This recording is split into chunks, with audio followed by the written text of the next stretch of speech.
দুধের থেকেও বেশি ক্যালসিয়াম পাওয়া যায় যেসব খাবারে: ১. মাছ, বিশেষ করে ছোট মাছ যেমন কাচকি, মরা, শিং, কাঁটাসহ খেলে প্রচুর ক্যালসিয়াম মেলে।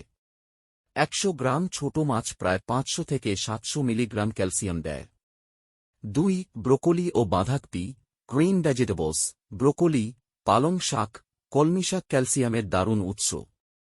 ১ কাপ রান্না করা শাক প্রায় ২০০ থেকে ২৫০ মিলিগ্রাম ক্যালসিয়াম দেয়। ৩. চিজ ও দই, চিজে দুধের তুলনায় অনেক বেশি ক্যালসিয়াম থাকে। ১০০ গ্রাম চিজে প্রায় ৭০০ মিলিগ্রাম ক্যালসিয়াম থাকে।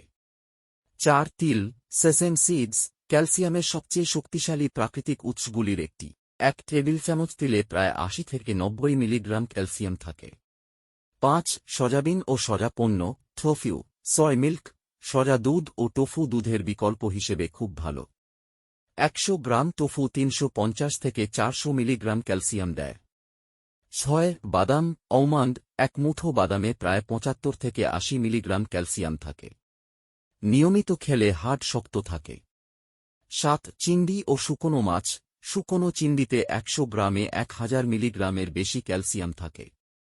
৮. কমলালেবু ও আঙুর, যদিও পরিমাণে কম, কিন্তু এতে থাকা ভিটামিন সি ক্যালসিয়াম শোষণে সাহায্য করে।